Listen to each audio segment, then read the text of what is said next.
ይኣቶያም ንስኻ መዓሱን ኣይክትልወጥኒ ኸም ጠመቴን ደሌቴን ብዙሓት እዮም ጽባቐይ መወዳደርቲ ኣልበዩ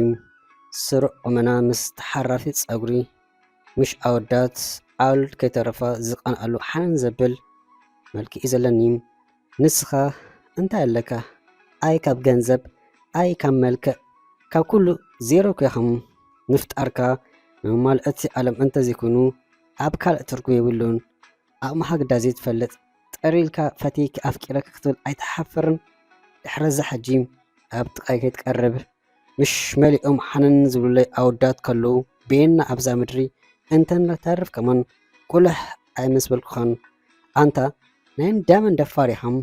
ብሂወተይ ከማኸ ዓይነት ሰብ ሕጋጥሞ ኣይፍለጥን ፍትወትካ ኪድ ምስሓምካ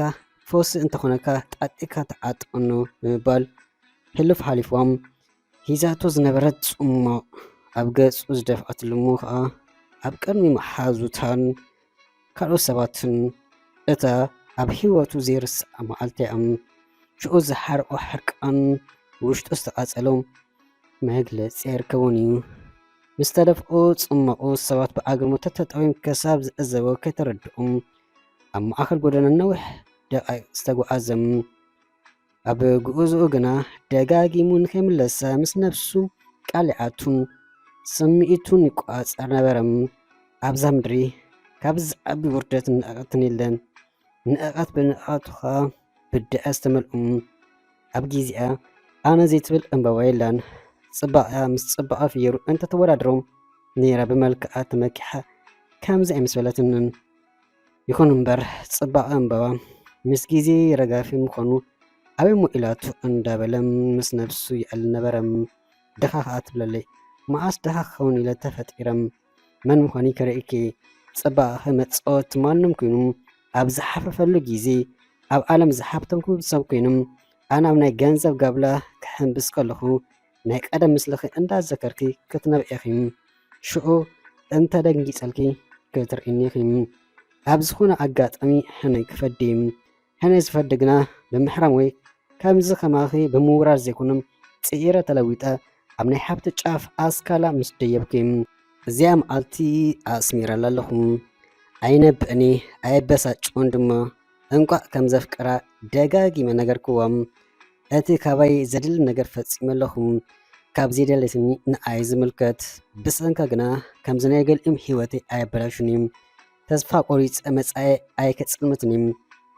ብምፍቃረይ ኣይተኣስኒ ግን ድማ ስለ ዝነጸገትኒ ዓለመይ ኣየጸልምትኒ ብምባል ብዓወት ሕነ ክፈዲ ምስ ነብሱ ተረዳዲኡ ሕርቃኑ ውሽጢ ውሒጡ ነታ መዓልቲ ሓለፈም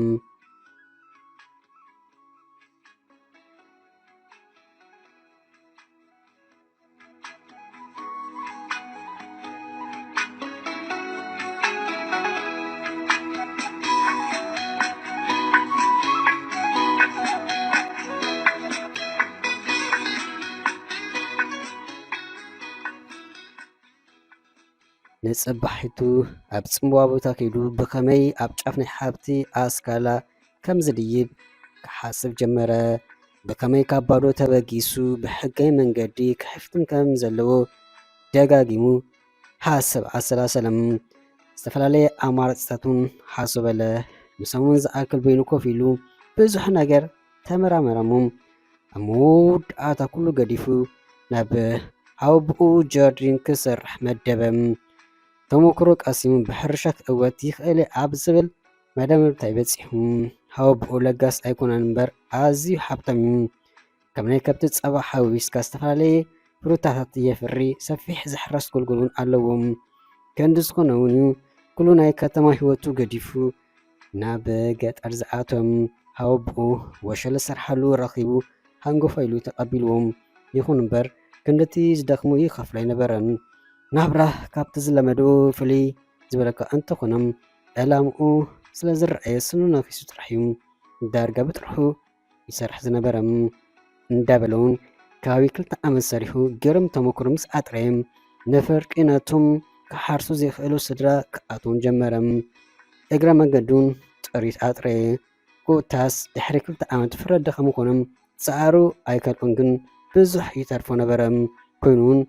ኣብ ስራሕ ከሎ ዝሸጥ እኽሊ ስለ ዝነበሮም ሓደ መዓልቲ ናብ ከተማ ምስ ከደም ሓደ ክልተ ክብል ናብ ባር ተኣለየም ኣብኡ ዝሰምዖ ዕላል ንሓንጎል ቀሳነት ከልኦም ክልተ ክሰቲ ዝሓሰበ ካይተረድኦ ሓሙሽተ ሰትዩ ኣብ ከቢድ ሓሳብ ተጸሚዱ ናብ ግራቱን ጥሪቱን ኣበለ ይኹን እምበር ፈጺሙ ቀሳነት ኣይረኸበን ክሰርሕ እንትበለበይን ኣብ ሓንጎሉ ዝመላለሶ ዝነበረ እቲ ሰምዖ ዘረባዩ እንታይ ክገብር ከም ዘሎ ሕርበት በሎም ምስ ነፍሱ ደጋጊሙ ተማኸረ መወዳእትኡ ኣብ ሓደ ከቢድ ውሳነ ኣለበ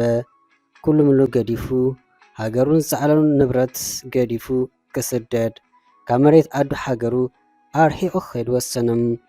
ክንዲ ዝኾነ እውን ዋላ ሓደ ከየማኸረ ጠሪቱን ንብረቱን ሸይጡ ናብ ሱዳን ገጹ ኣበለም ኣብ ሱዳን ናብ ሓደ ዝፈልጦ ሰብ ኣትዩ ናይ መወዳእታ ዕላምኡ ኤውሮጳ ንምእታው እዩ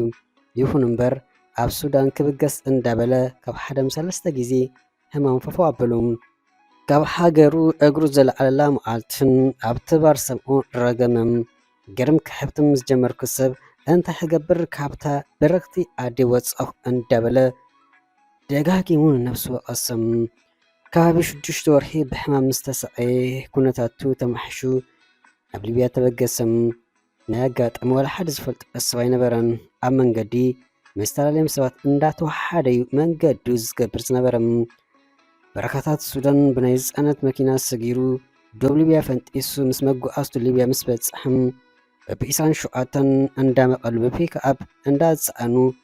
ጉዕዞ ናብ መሕወል ቦታ ኮነም ብክንደይ ገዓገልጣም ኣብ መሕወሊ ቦታ በፅሐም ኣብኡ ግና ሓንቲ ዝፈልጣ ሰብ ዝረአየ ስለ ዝመሰሎም ደጋጊሙ ኣዒንቱ ሓሰይም ኣይኮነትን ኢሉ ሓደ ክልተ መዓልቲ ሸለል ገበዛ ይኹን እምበር ብዛዕባ ከም ሕሳብ ኣዴው ኣለን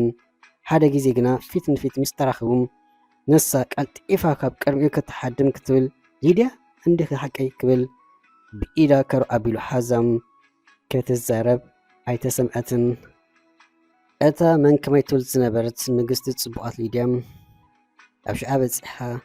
መልሓሳት ኣሎክተት እታ መልክዓ ትጅሓዝ ዝነበረት ጓል ሒዋን ኣብ ሽዓ በፂሓ መሬት ተኸፊታ ክትውሕጣ ተመነየት ኣቲ ሊድያ ምስ በላ ፈንጢሳቶ ናብቲ ደቂ ኣንስትዮ ክፍሊ ኣበለት ንሰያ እታ ናይ ዓለምና ጽብቕቲ ኣይ ግዜ ጉድ ሊዱ በጥራምሲ ንከምዚኣ እቲ ኩሉ ሓፍኮፍ ኣታ እንታይ ኣኸ መሲላ ክድንግጸላ ደ ወላስ ክሕጎስ እዚ ኩሉ ዝነኣት ምስ ነዚአነ ምሳል እዩ ወረ እቲ ሰብ ሓን ዝብለሉ ኢላ ትምክሓሉ ዝነበረት መልክዓ ኮነ ቁመንዓ ናበይ ኣበለ ሓቂ ክጋገያ ኣይ ዘንሳ እንዳግዲ መሲላ ኣነ ሊዱንሲ ኣብ ከምዚኣ ቦታ ክራኸብ ኣታ ፈጣሪ እንኳ ነዚ ኣርኣኸኒ ነዚ ክርኢልካ ዲኻ ካብ ተስፋቱ ሃገር ዘውፃኸኒ ክብል ደ ዋላስ እንዳበለ ከም ጽሉል ምስ ነብሱ ይእል ነበረም ናይ ሱዳን ተኸፊሉ ናብ ባሕሪ ምጋስ ኮነም ኣጋጣሚ ኣብ ሓደ መኪና በፅሖም ነብሳ ተዳኺሚ ኣቕሚ ዳርጋ ይብላን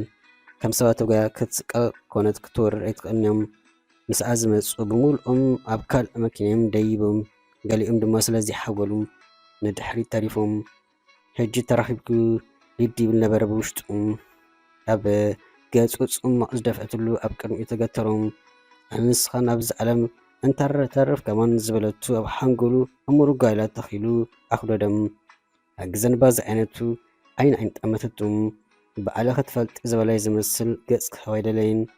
መኪና ተበገሰት ከም ፈጠርባብ እውን ተወንጨፈት ኣብ መንጎ ግና ምልእቲ መኪና ተጫውያ ኣንፈ ተቐይራ መሊሳ ተሓንበበት ሰብ ጭንቀት ብጭንቀት ኮነት ገሊኣ ከምዚ የብልያ ንስድራ ጭኒቓ ሓዊሎም ሰብ ንናታ ተሓስብ ነበረት ንሱ ግና ናይ ነብስካ ገደሹ ሰሓን ያበሊዱ ናት ክብድዕ እዩ ዘጭወና ዘሎ እንዳበለ ንኣይ ጥምት ነበረም ሊድያ ብወገና ብፍርሒ ተዋሒጣ ናብዚኣ ዝተበገስኩላ መዓልትስ እንዳበለት ተራገብ ነበረት ያለ ወረዱ ተባሃለም ኣቕሚ ዘሎ ንነጢር ወረደ ንሱን ከምኡ ሊድያ ግና ኣቕማ ተዳኺሙ ስለ ዝፅንሕም ቀልጢፋ ክትወረይ ተርኣይትን ክንዲ ዝኾነ ይኸዓ ኮርማ ዝተቐበላም ኣሻቡ ስምዒታዊ ኮይኑ ሓኒካ ፈረጥ ኣብሎ መፁም ግዳ እታ ጽማቕ ኣብ ገጹ ዝተደፍአትላ ዕለት ኣብ ሓንጎሉ ስለ ዝመጸት ውሽጡ ደንጊጹላ ክንሱም ንዕቐትኪ ክብል ስቕበላ ክልተ ሰለስተ በትራት ተቐቢላ ምስ ነቃን ዝኣ ናብ ሓደ መዳጎኒ ምስ መካየድ ተኣተወት። ኮፍ ከበሉ ክሕድዎም ጀመሩ። ዝኸፈለ ክወፅኡ ዘይከፈለ ድማ ክስሕነይ እንዳበሉ ናብ ፈለቶም ክደውሉ ቴሌፎን ገና ኮፍ ከበሉ ሓዎም ዝድወል ዘሎ በጃኹም ክቐትሉናዮም ቀልጢፍኩም ሓውሉና ክብሉ ከሎም እቶም መሳኺን ሕጂ ኸ ናበይና ንድውሎ ዝበሉ ግኖም ጀራር ኣባተር እዮም ኮይኖም ሊድያ ናይ ገንዘብ ፀገማይ ነበራን ኣሸባይ ሓዊላ ንሱ ናብ ሱዳን ንክፎ ግዜ ዘቐምጡ ስለ ዝነበሩ እቲ ከይፈተወ ካልኣይ ግዜ ከፈለ ይኹን እምበር ቀልጢፎም ክሰዶም ኣይተረኣዩን። ብኡ መጠን ድማ ሊድያ ሕማማ በርትዕም ክከናኸና ድዩ በዓላት ትፈልጥ ክብል ምስ ሕልእኑ ተማግብተ መውዳእቱ ግና ኣሕዌ ሕነይ ዝፈዲ ስለ ዝበለ ካብ ጎና ከይፈለ ምስ ነፍሱ ቃልኣቶሙ ካብቲ ዝሕዎም ዝነበሩ ዘይጠቅም መግቢ ብሓይሊ እንዳኮለሰም በጃኹም ክትሞተኒ ደልያ መድሓኒት እንተለኩም ኢሉ እንዳለመነ ቁሩብ ኣረጋግኣሙ ድሕሪ ወርሒ ይኸውን በዓሎም ናብ ገምገም ባሕሪ ገጾም ወሲዶም ናብቲ መጀመርታ ዝሓወሉ መዝርዓ ከባቢ ኣብፂሖም ክጥርንፎም ቴሌፎን ደው ኢሎም ተመርቃፎም ከምዚ ኢሉ ክሓሊል ኣይተጸበይትን ካብ ሓደ በዝሒ ግዜ ኣብ ቅድሚ ሰብ ኣዋሪዳ ኒኢቓቶ እዮም ዝገበራ ይበሉን ሃንቲስ ስለ ዘፍቀራ ጥሒም ንዘፍቀረት ልቢ እንተኽኢልካ ተቐበላ ኣይኮነን ግን ክተዋረዳ ጽቡቕ ኣይኮነን ዝብል ዘረባ ንጎኒ ገዲፍያ ክሳብ ኣንስኻን ኣብዚ ዓለም ቤና እንተርፍ ሓራይ ክብለካ ዘይሕሰብ ክትብል ዝበፅሐት ኩሉ ሙሉ ኣብ ግምቲ እትያ ሰብ ኮነኒ ዝብል ተስፋ ይነበራን። ይኹን እምበር ናይ ውሽጣ ውሽጡ ገይሩ ክሕግዛ ምስ ነፍሱ ቃል ብዝኣቶ መሰረት ሳላ ዝሓገዛ ካብ ሞት ተሪፋ ምስቲ ጽቡቕ ገይሩ ዘደልደለ ሰብነታ ናብ ኤውሮጳ ክትኣቱ ተምኣዱ ዘላ ከምቲ ሓሳብ ልባውን ኤውሮጳ ኣተወት። ቤና ግን ኣይኮነት ምስኡ እምበር ኣብ ዓዲ ጣልያን ብሰላም ምስ ኣተወ ክልቲኦም ተመስገን ኣምላኽ በሉ። ጉዕዞ ባሕሪ ዘፍርሕን ናብ ሓንቲ ንእሽተይ መርከብ ፀቕጥቅጥ ዝመልአን ነይሩ። ሰብ ናብ ድሌት ኣፋሕ ኣብ ዝበለትሉ ሰዓት ተታሒዞም ናብ ሚላኖ ኣበሉ። ኣብቲ ንግዚኡ ሓገዝ ዝሕወታ ክእቀቡ ስለ ዝነበሩ ክሳብ ናብ ካልእ ሃገር ኤውሮጳ ዝኸዱ ኣብኡ ዓፂሎም ነብሶም ኣብ ምምላስ ኣድሓቡ። ዝተዳኸመ ሰብነታ በብቁርበ ተማሓሸን እናደልደለት መፅአት። እዚ ኩሉ ክኾን ከሎ ካብ ጎና ኣይተፈለየን ብዘይ በቂ ደገፍ ይገብራ ነበረም። ነዝታት ኣብ ግምት እትያ ምስቲ ኣብ ሃገራ ክላ ትንዕቆ ዝነበረት እንዳገናዘበት ብጣዕሚ ተገረመት። ኣብ ልዕሊ ዘለዎ ኣክብሮት ሕጂ ስም ኣይበፅሕም። ኣብቲ ሰብ ዘላ እዋን ኣብ ጎና ምዃን እሞ ከዓ እቲ ኩሉ ንዒቃቶ ክላ ንልባ ትንከፉም ብእቲ ገብሮ ዝነበረቱን ተጣዓሰት። እንታይ ኮይነ ክንዲ የፍቅረኪ ዝበለኒ ማዕረ ክንድኡ ዘዋርዶ ዝነበርኩም ካብ ምግብረይ ስባ እንተዝኸውን ካልእ ነይሩ። ኣፍቂሩ ንዝመፀካ ሰብ እንተኽኢልካ ትቐበሉ ኣይከኣልካን ግን ክትፅወተሉ ፅቡቅ ኣይኮነን። ሰብ ድማ ከፍቅር ስለ ዝደለየ ጥራሕ የፍቅር ማለት ኣይኮነን። ካብ ኮነ ንዝኾነ ሰብ ከፍቅር ይኽእል እዩ። ንኡን ከምኡ ገጢሙ ንኣይ ኣፍቂሩ ኣነ ግን ምስ መሓዝቲ ኮይነ ይላገፀሉ ነይረም። መቼም ወዲ ሰብ መዋዕሉ እንዳተጋጊ ኣይነብርን እዩ። እዚ ዝሓለፍ ኮነ ሰሓራ ጉዕዙ ድማ ክንደይ ነገር ምሒሩኒ እዩ። ብዝኾነ እቲ ቁም ነገር ካብ ጌጋኻ ምምሓር እንድዩ ብመልክዕ ድዩ ብካልእ ነገራት ተመኪሐ ድሕሪ ሕጂ ሰብ ከይጎድእ ምስ ነብሰይ ቃልኣት የለኹ። ወረዚ ኩሉ እንዳሓገዘንኸ እንታይ ኮይኑ ፅቡቅ ገይሩ ዘየለኒ ክሳብ ሕጂ ኮሪሉ ኣሎ ማለት ድዩ? ካብታ ፅማቕ ዝደፋዕክሉ ሰዓት ኣትሒዙ ሕልም ኢሉ ዝነበረኸ ንስደት ወፂኡ ነይሩ ማለት ድዩ? ከም ሰብ ከማን ድሓይ ክገብር ዘይፈተንኩ ኣብ ሊብያ ክንራኸብ ኢና ኢለ ፈፂሙ ሓሲብ ኣይፈልጥን። ኣብ ሂወት እንታይ ከጋጥም ከም ዝኽእል ኣይፍለጥን ክበሃል ሓቂ እዩ። ይገርም እዩ። ብዝኾነ ሳላ ዝተራኸብና ጠቒሙን እዩ። ንኢካ ዝገደፍካዮ ሰብ መፂኡ ብሓልዮት ክዕልካ ከሎ ካብዚ ኣብ ምስኣር የለን ስኢሩን እዩ። በቲ ኮነ በቲ ስለቲ ሓልዮቱ ኣብ ትሕቲ ፈጣሪ ምስጋና ይግብኦ እንዳበለት ኣብታ ንእሽቲ ዓራት ብሕቑኣ ደቂሶም ነታ ናይ ተደራቢት ዓራት ኣብ ልዕልያ ዘላ ፍርናሽ እንዳረኣየት ምስ ነብሳ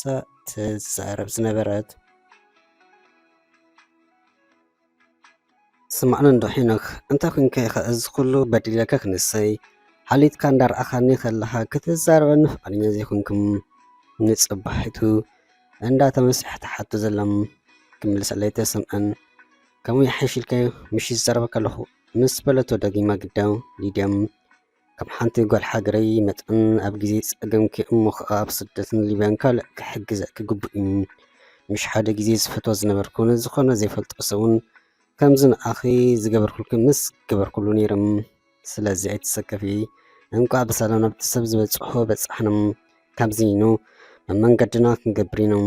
ንኣኺ ከም ትምነዮ ይፍጠረልኪ ንኣውን ከምኡ መቸም ትምክሕቲ ፅቡቕ ከም ዘይኮነ ግዜ ምሂርክ እዩ ኣብዚ ዓለም ዝኸበረ ነገር እንተሎ ሰብ እዩ ሰብ ክቡር ፍጥረት እዩ እሞ ሰብ ኣክብር እዩ ኣብ መፅእ ሂወትኩን ሰናይ ምንኤልኪ ንኣኺ ብምፍቃረይ ሊድያ ኣይተኣሰነ እዩ ሰብ ኮይነ ንዝኾነት ጓል ከፍቅር ድማ መሰለዩ ምናልባት ንጹሕ ልበይ ኣብዚኹም ቦታ ብምዝርአይ ጽቡቕ ምሕርቲ ክሓፍስ ብዘይምኽኣለይ ከም ሰብ ክስምዓኒ ግድን እዩ ልበይ ሰርኪ እኺ ነዚ ክሓብኣል ከይደልኒ ነዲድያ ተቓፂልየ ብዝኾነ ምስ ሰብ ከኮነ መድሓኒቱ ትምክሒት ገዲፍኪ ሰብ ጭነዩ ኣብዚ ዳርጋ ወርሒ ጌርና ኣለንም ጽባቐኺ መመሊሱ እናዳምቐ ይመጽእ ኣሎ ጽብቕቲ ኢልኪ ክትጀሓሪ ኣብ ዝጀመርክሉ ነቲ ኣብ ልብያ ዝነበረት መልክዕኺ ዘክሪ ምዃን ብናይ መስትያት ክትርእዩ ኣነ ዘይነግረኪ ቅድሚ ሕጂ ጽባቐኺ ምስ ጽባቐ ዕምባባ እንተተወዳድረ ኢለኪ ነይረ ንሽ ረጊፍኪ ነርኪ ከምቲ ዕምባባ ዕድል ጌርካ ግና ካልኣይ ግዜ ካብ ወርሒ ክትደምቂ ዕድል ተዋሒቡ ኩሎም ይኹን እምበር ንክትጀሓርሉ ኣይኮነን ካብ ጌግኡ ዘይምሓር ሰብ ኣሸ ጥራሕ ይሃራይዶ ሊዱ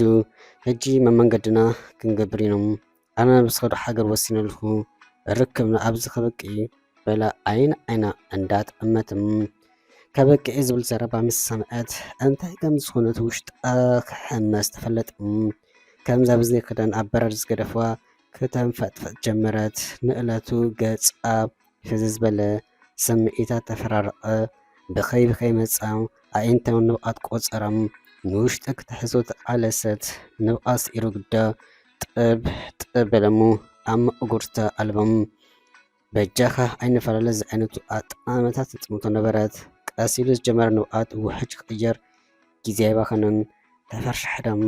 ብደገኒ ዝመፅእ ማይ ዝተሓፀበት ምስ መስሎ ነይሩ ማይ ግን ኣይኮነን ናይ ምንታይ ምዃኑ ነጊዜኡ ዘይነፀረላ ብርቱዕ ንብኣት እምበር ሄኖክ ስቂሉ ይእዛባ ነበረም መውዳእቱ ከምታ ዘላታ ዝኾነ ክእብዳ ከይፈተነ ብድድ ምስ በለ ኢዳ ሰዲዳ ከሮ ኣቢላ ሓዘቱም ገፁ ከይመለሰ ጠጠው ዳኣበለም ግና ዝኾነ ዘምልኦ ቃል ኣይነበረን ዋላ እኳ ኢዱ ክስሕብ እንተፈተነ ቤን ኣይከሮ ኣቢላ እንዳግዲ ሒዛቶ ዘለም ብጀካ መሓዝ ገና ሕጁን ክትዛረብ ኣይተሰምዐትን ምስሙን ኣይላን በታ ዘይተታሕዘት ኢዱ ተጠቂሙ እታ ተታሒዛት ዝነበረት ኢዱ ናጽነት ኣውጁ መንገዱ ገበረም ካብቲ ናይ ሓባር መመገቢ ክፍሊ ዝጎየት ናብ መደቀሲ ክፍሊ እዚ ኩሉ ክኾን ከሎ ሰብ ይእዘብ ነበረም ብከብዳ ተደፊኣ መትርኣስ ኣብ ርእሳ ጌራ ፍርናሽ ክሳብ ዝጠልቂ ኣምሪራ ነበአት ነብልብያ ትነብእ ነይረም ይኹን እምበር ምክንያት መንቢዓ መልሲ የብለን ግን በቃ ጫጭ ውሽጣ ናይ ጽምዋ ስምዒት እንዳተሰምዑ ከብዳ ተገላበጠ ፈፂማ ክትረጋዕ ኣይከኣለትን ብጀክኡን ኣብቲ ዘላቱ ቦታ ዝቐረበቶ ወይ ትፈልጦ ሰብ የለን ክዕብደም ወላድ ኣይዘራረቡ እምበር ካብ እግሩ ተፈልያ ኣይትፈልጥን ከንዲ ዝኾነ ምስ መዳቐስታ ከማን ዘይተቀራረበት ናይ ኣጋጣሚ ኣብቲ ክፍሊት ሰብ ኣይነበረን በቃ ፀጉራ እንዳነፅኤት ድሕሪ ምንባብ ብኣቢላ ኢላ ከይተደረት ሃዲራስ ኢላ ኣብ ድራር መፂ ጎቲቱ ስለ ዝወሰደም ኣብ ቀድሚኡ ኮፍ በለት ኩሉ ነገር ኣፅልኣ እቲ ክምለስ ጀሚሩ ዝነበረ መልክዓ ኮነ ሰብነታ ንድሕሪት ከብል ጀሚሩ እዩ ቀዊሉ ጠመተም ደንገፀለም ብሰንኪ ክንፈላለዩና መባሉ ከምኡ ከም ዝኾነት ኣይሰሓቱን ከይተረድኣን ሕነይ ፈደይ ማለዲ በለ ብውሽጡ ገና ኣብ ናይ ዓወት እስካላ ከይደየብኩሞም ክኸውን የብሉን ሕነይ ገና ይፈደኹን ዓይኑ ኣብ ገፃ ተኺሉ ኩሉ መንፈሱ ግን ናብ ካልእ ጌሹ ነበረም ከምዛ ኣብ ቅድሚኡ ሰብ ዘየለ ምስ ነብሱ ኣልነበረም ሃይልዱ ነዚ ኣቕምኸ ጠራራተሉ ነርኪ እንታይ ኣለዎ እስከ ሽዑስ ፍቕሪ ተቐቢልኪ እንተ ነስተማቕሮ ነርና ብንጹሕ ልበይ ብዘይ ቀልዓለም ኣፍቂረኪ ኣፍቂራ ንግስቲ ልበይ ገይረም ከም ብረኪ ብሓገይ ትምቲ ነይሩ ምናልባት ኣብቲ ሽዑ እዋን ጁባይ ጥርሑ ነይሩ ይኸውን ግን መልኢ ዝፈስስ ሓሊት ነይሩኒ ወዲ ሰብ ልዕሊ ኩሉ ዘድልዮ ሓሊት ምክባር ነንሕዱ ምድጋፍ እዩ ብዝኾነ ኢዱ ከምዚ ኢልኪ ቃልጢፍኪ ኢድ ክትሕቢ ኣይመስለን ነይሩ ክብል ጸኒሑ ፋርኬታ ናይ ገሊኦም ወዲቓ ብርቱዕ ድምፂ ስለ ዘስምዐት ብስምባደ ናብ ቀልቡ ተመልስም መግቢ ኣብ ቅድሚኦም ከሎ ክልቲኦም ግን ኣይጀመርዎን ሊድያ ንሽመነት ማንኪያ ሒዛቶ እምበር ክትኩልስ ኣይተረኣየትን ሊዱ ዘይትበልኢ ናብታም ዝነበርክያ ሂወት ክትምለስ እትደልይ ዲኺ ገረም ዝሓወኽ ጓል ምስ በላም ገዲፍካ ንክትከይድ ሓሊትካ ኣይልንን እዩ ይብላዕ ይብላዕ ኣይምልከተካን እዩ ኣፍጢጣ እንዳጠመተ ተዛረበት ኣረሊዱ ዋላ መሰኒ ክትበኣሲ ሓይሊ ስለ ዘለኪ ንቐድም ብልኢ ድሓር ከዓ እንታይ ኮነ ኢልኪ ከምዚ ትኾን ዘለኺ ሓቀይ ኣነ ንስኽን ዋላ ሓደ ዝራኸብ ይብልና ምስ በላም እንታይ ክውን ኣለኹ ንበዓለይ መልሲ እንተዘረክብ ከመን ጽቡቕ ነይሩ እንድይ ኣይፈለጥኩን ኣይትሕተተኒ እንዳበለት ኢዳ ኣጣሚራ ገጻ ጠወየት ሃይሊዱ ሕጂ መሓዝትኪ ኣይረአያ ኣይስምዖም ፈቲኽኒ ደኺልዱ ምስ በላ መን ኣነስ ንኣኻ እንዳበለት ከይተረድኣ ሓፊላ ኮፍ በለት ብኣቢሉን ልባልዕል ንቡር ክትሓርም ጀመረት ብደገ ንዘሎ ሰብ ከብሮ ድዩ ዝሕረም ዘሎ ዘብል እዩ ኢዳ ናብ ልባ ኣጸግአት የግዳስ ክተዝሕለይ ከዓለትን መሊሳ ደኣ ዲምትኣ ብናሕሪቀ ጸለት ዓይናውን ንብኣት ጥብጥባበለም ንኣኹ ከይልዱ ምስ በላ እንተናባኣኹም ዝፈተኹኻ ከይመስለካ ነታ ዝፈቶ ዓደይ ስለ ዝናፈኪ እንዳበለት መግባ ገዲፋ ናብ ክፍላ ደኣ ብጉያ ኣበለት ኣላሊዱ ተፋሊጥና ኣለና እዛ ጓል በጥሜት ኣፂፋ ክትሞት እንዳበለ ሂዙላ ደኣ መግባ ናብ ክፍላ ኣበለ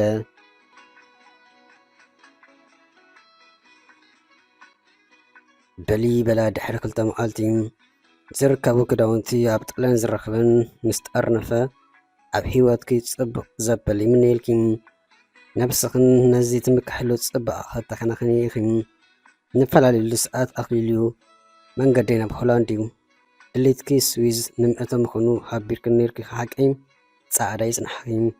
ሓደ መዓልቲ ኣብ ገለ ኣጋጣሚ ክንራኸብ ኢና ልዕሊ እዚ ዋላ ሓደ ካልእ ቃልህ ክውስኽ ኣይኮንኩን ኢሉ ብግስ በለሞ ሓደ ክልተ ናብ ማዓጾ ገጹ ሰጎመም ንብኣት ክትሓነቐ ጸኒሑ ክትዛረብ ኣይተሰምዐትን ይኹን እምበር ካብቲ ክፍሊ ቀድሚ ምውፅኡ ተቐላጢፋ ብክልተ ጎኒ ኢዳ ይሓሊፎም ናብ ሕቖ ደቂሳ ንኸብዲ ከሮ ኣቢላ ብዕዳዋ ኣሰረተን ስጉምቱ ገዲፉ ደበለ ኣይተዛረበን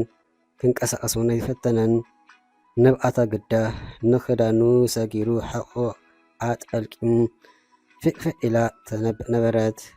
ኣብቲ ክፍሊ ገለ 2-3 ዝኾኑ ኣዋልድ ኣለዋም ብኣግርሞትን ይእዘባ ነበራ ንሓደ ደቂቕ ዝኸውን ብጀካናታ ሕቂታ ንብኣት እምበር ካልእ ይስምዕ ኣይነበረን ጸኒሑ ግኖም ስምዕኒ ልዱ እንታይ ክትኾኑ ዘለኺ ፈኑንባ ክኸይድ ባቡር ትብገሰሉ ሰዓት ከይኣኽለን እንዳበለም ኢዳ ካብ ኣካላቱ ክኣሊ ፈተነ ይኹን እምበር ከሮ ኣቢላ ሒዛቶ ስለ ዘላ ቤን እጁን ብጀካ ንብኣታ ምፍሳስ እምበር ዋላ ሓደ ገእ ተዛረባ ኣይተሰምዐትን ኩነታታ ዘበለ ምስ መን ኢኻ ገዲፍካኒ ትኸይድ ዘለኺ ዝብል ነይሩ ኣትንኣኹ ከይልዱ ፈኑንባ ምስ በላም ሕጂ ተማዊታ ንክፍንወካ ኣይሓስኹኻን ኣብዚ ኣበኔ ገዲፍካኒ ምስ ትኸይድ ድሓየ ሬሳይ ጥራሕኻ ክትሰምም እዚ ኩሉ ምድረ በዳ ባሕርን ምስ ክንደይ ገልተዓተኦ ሰጊረ መፅኤስ ይውሓጣልካ ስቂላ ክትኣፈእ ዝበልካ በለኒ ኣይፍንወከን ኢላ መሊሳ ደኣ ከሮ ኣቢል ሓዘቱም ሃይልዱ ቀደም ብክብረዶ ኣይተሓተትክን ተለመንክን ኣፍቂረ ኣሕንቂቐ ከምበረክዶ ኢደይ ኣይሰደልኩልኩን ንስኻ ግና በንጻሩ ንፍቕረይ ንእኪ ኣብ ቅድሚ መሓዙትኪ ተዋርድ ነርኪ ሕጂ ድማ ተገልቢጠ እንዳበለ ምስ ነፍሱ ክዕልል ጸኒሑ ምሽ ኣነ ንኣኺ ዋል ሓደ ኣይኮንኩን ከይደ ተሪፈ እንታይ ከይጎደልኪ ምስ በለም ይንክሓወይ ብዙሕ ነገር ክወለኒ በጃኻ ሰምዓኒ ኣብዚ በይነይ ገዲፍካ ናይ ትኺድ በቃ ኮፍ ኢልና ንረዳእ እሞ ምሳኻ ክብገስ በጃኻ ተረድኣኒ ምስ በለቱም ኣነ ንስኽን እሞ እንታይ ዝተረፈ ዘረባ ሓሊና እሞ ክንዘራረብ ሓደ እዋን ኣፍቂረክ ነይረም ኣይሰለጠንን ካባኺ ርሒቐ ሂወተይ ይመርሕ ነይረም ናይ ኣጋጣሚ ኣብ ጉዕዞ ስደት ተራኺብና ድሕር ክንደይ ገልጠምጠም ድማ ኣብዚ ኣቲና እዚ ዶ ኣይኮነን ካልእ እንታይ ኣሎ ድዩ ኣብ መንጎና ምስ በለም ምሕኖክ ሓወይ የፍቅረኪ ሞተልኪ ትብለኒ ዝነበርካስ ንይምሰል ድዩ ማለት ድዩ ኣብቲ ሽዑ እዋን ኣሻ ኮይኑ ነቲ ንጹሕ ፍቕርኻ ይፃወተሉ ነይሮም ግን ስምዒት ወዲ ሰብ ከምኡ ኢሉ ይነብር ማለት ኣይኮነን በጃኻ ተረድኣኒ ምስ በለቱም እንታይ ክርዳእኪ መችም ኣፍቅርክኒኺ ክብል ኣይክእሊ በላ ኮነ ኢሉ እንዳፍጠጠም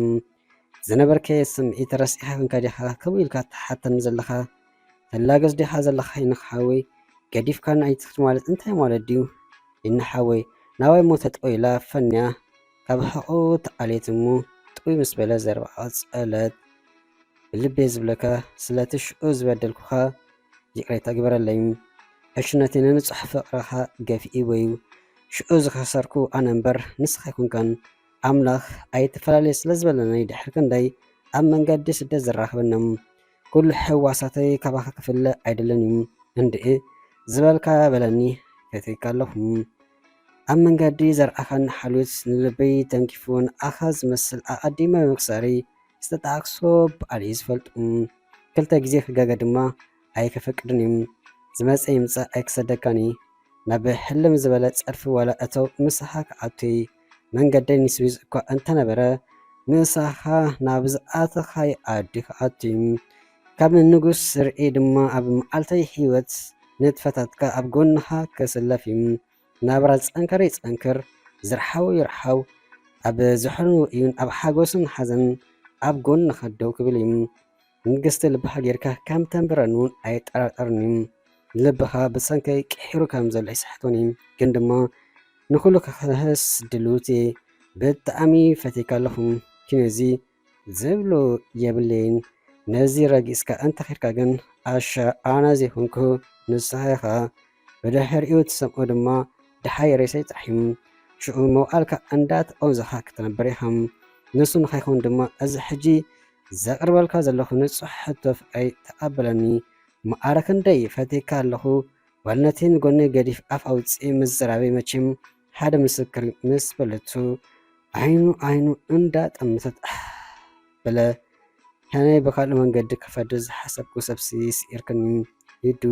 ምሳኺ ብፍቕሪ ክነብር ኢለ ድሕሪ እቲ ዘዋርክኒ ሓስበ ይፍልጥ ኣብ ጫፍ ዓወት ብኩሉ በፂሒ ዘቕንዕ ሓደር መስሪተ ተመሊሳ ፍቕሪ ከም ትወድቂ ገይረ ሕርርኩምትር ኣቢለ ነይረ ክገድፈኪ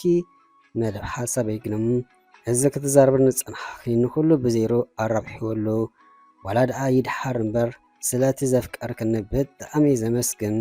ካብ ንጉስ ክከናኸነካ ዲኻ ኢልክኒ ቀሰናጅኺ